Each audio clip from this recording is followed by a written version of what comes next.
Buenas noches, bienvenidas todas y todos a nuestro Teatro Municipal de San Javier, hoy 4 de octubre, celebrando el Día Nacional de la Música. Agradecemos al Ministerio de las Culturas, las Artes y el Patrimonio y al programa PAOC que permite financiar estas actividades y les damos a todos ustedes la más cordial bienvenida.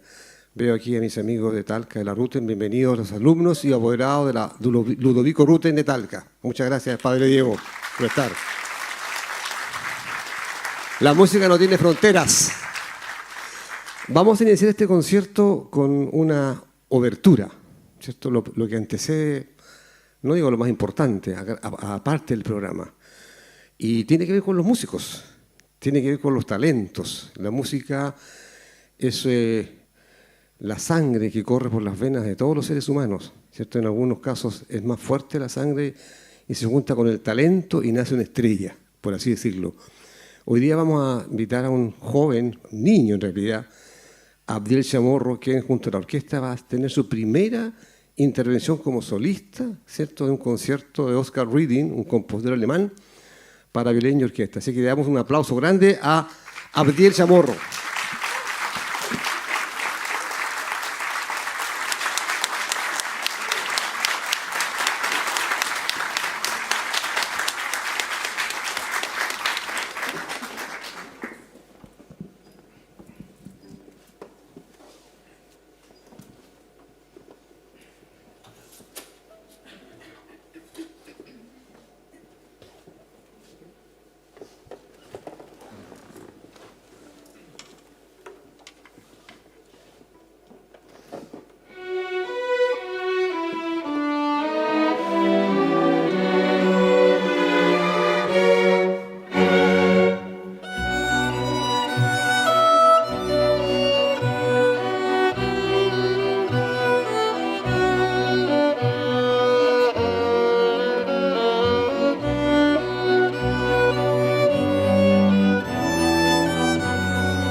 Venga, el público. Bravo.